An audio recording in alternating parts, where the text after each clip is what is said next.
Thank you. The organizers of the conference, my friends, for setting the section and hopefully asking me all those difficult questions. I presume I should stand in one place because our friend has this great idea of recording it. You're not surprised I will talk about the same who was just said a moment ago by Przemek. Our presentations are generally quite concurring, so we will say more or less the same, so I will try to concentrate on different aspects. And I will refer to the theory of so-called complex interdependence, reducing it to complex economic interdependence, and trying to find its influence within this framework of this complex interdependence theory of the trade war. And it's not the first time I'm talking about it. However, what may be surprising, my conclusions today after especially last half a year, more or less up to a year of what's Trump been doing, differ, and I will concentrate on different aspects, namely on why complex economic interdependence is not a tool of easing trade tensions and trade war, but rather a tool for something else. Despite complex economic interdependence, there is a conflict between China and the United States. I've set 4 hypotheses with 2 alternate hypotheses. So yeah, there is complex economic interdependence, and we've talked about it a lot. Secondly, there is alternate hypothesis. Either it's 2-dimensional, so both sensitivity and vulnerability exist there, or it's monodimensional with sensitivity dimension only. Then whether it is symmetrical or asymmetrical, this is quite important. And the last hypothesis that is crucial for today's presentation, and this is the one you cannot see, is the one stating that this asymmetric complex independence is a tool for transpolicy. And this is our area I want to concentrate today. Paradoxically, I will reverse the regular order of analyzing relations via the prism of complex interdependence theory. Most of you know the theory, so I won't go too deep. The only thing I want to refer to is generally within sensitivity, you can overcome effects of what happens.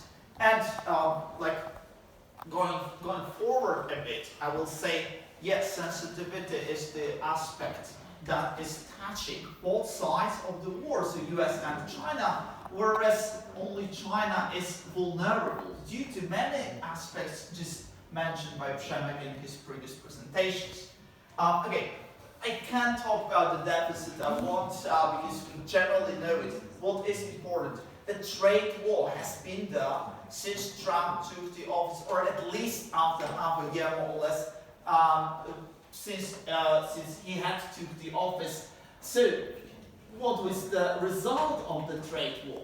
In 2016, the trade deficit was 350 billion US dollars. In 2018, 419 or 20 approximately. We can say, yeah, this is 20% higher.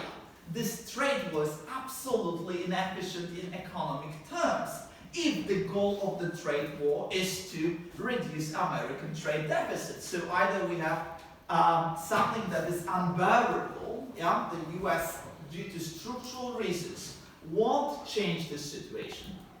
Maybe that's true, the US has been having this trade deficit since late 70s and nothing has really changed.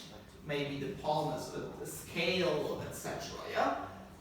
Or there is something else hidden behind it.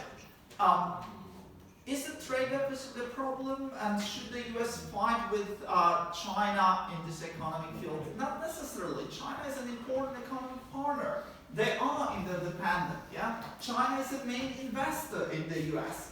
It invested As you see here, 170 billion US dollars in the US. This is the most important place for Chinese investment abroad, this accumulated investment.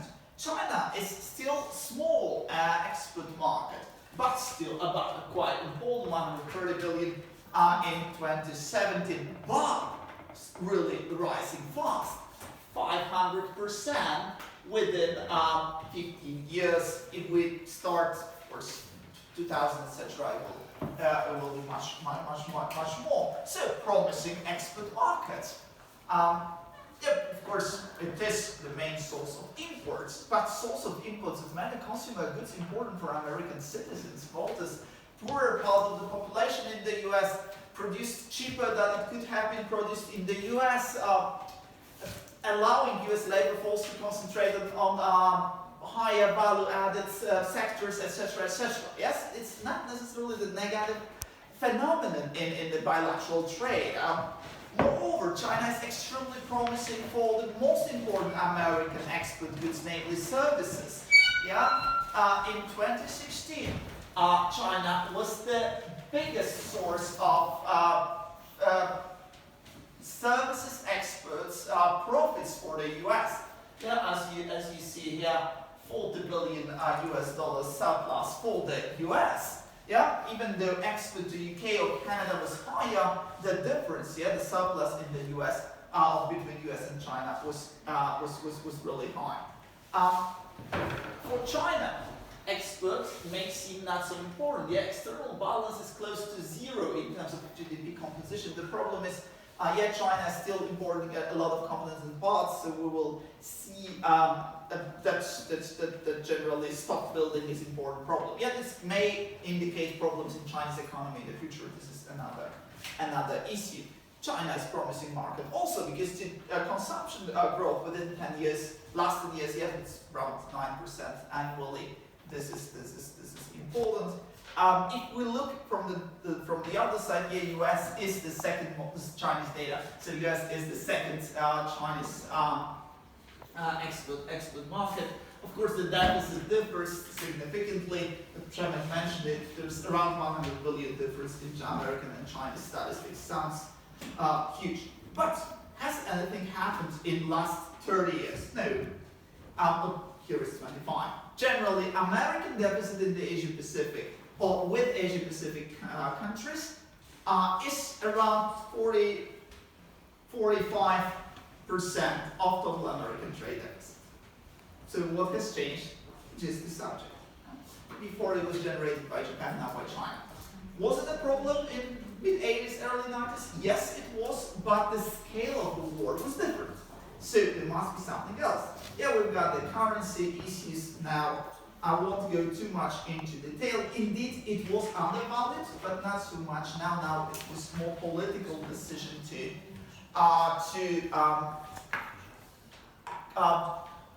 name China currency manipulator. Yeah, because there was a normal procedure when Trump took office, and DOT said, yeah, China is not the currency manipulator. Therefore, these punitive tariffs were not introduced then. Now this year they were introduced. In response, China declared selling some of its holdings of American bonds.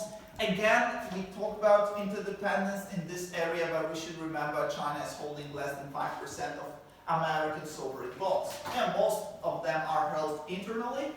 Out of 30%, China is holding around 20. Yeah? Out of 30% held internationally. Japan is still holding more. Moreover, trade war with China also affects other countries because almost half now around it's been decreasing. Oh, I should have changed it. So now it's 42% of Chinese exports is attributed to foreign companies, to large extent American companies. Yes, so Americans are actually making money on these exports. So Trump is even hurting his own companies in this trade war. How the war developed, I won't go into details, just to see the distinction. Initially, Trump was using the legal tools, sections 2.1 of Trade Act of 1974, section 232 of 1962 Trade Expansion Act, and mostly section 301 of Trade Act of 1974. All those tools were created in order to counter Soviet Union during the Cold War, and some even last time used in the 80s. Last time, I think for 2.1 it was sorry, for 2.32 it was 2006, but US eventually lost the case at WTO. Then the 2.01, I think it was in 86, so still during the Cold War. 3.01 was a bit more frequently used. It is also by large the most flexible article, yeah, because different unfair practices may be put into this clause, therefore it is easier to use it. Then we had this tariff hike discussed by Przemek. What's the effect for the US economy? Great. The estimations of CRS would say, the US is saving 130,000 jobs in manufacturing sector. But then it is losing in other sectors, including energy, agriculture, and services. Altogether, US is losing a couple of times more jobs than winning within the war. There are some states that are severely affected, paradoxically, not only states dominated by Democrats. There were some discussions. No, it is quite, let's say, equally distributed. So, what may be the effect? And I refer to a different analysis made by Grant about the real war. Who would be affected and to large what extent? Yeah. So China is extremely vulnerable economically to a war with the U.S. possible conflict. U.S. Only in 15%. Skipping some issues and looking at this. I've got this. In case of this war, U.S. would the real war could lose 5-10% of its GDP. China 25 to 35. Most likely ending Chinese Chinese road to the top of international system. Probably also ending the rule of Chinese Communist Party. So it is very disputable issue, and that's why I've taken this one to the analysis, the core of the analysis. Yes, we will lose. We will lose 5-10%. We will lose our jobs. We will lose economic benefits.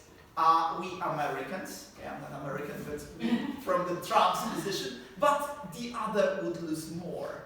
And in the longer run, they will be the losers because we'll keep our position. So, looking at conclusions, I won't go into all those issues. Just will say these two issues first. We have these political implications, and this asymmetric interdependence may lead to, in case of rising conflict, of the fall of Chinese economic development model and the way to the top of the international system. And Trump, being perceived as a person not necessarily very clever international politics, paradoxically may play this way, because he is not taking into account the benefits of the global system, but just trying to keep the US realist position as it is. Maybe some other hidden agenda is there as well. Przemek of course mentioned some technological issues, etc., etc.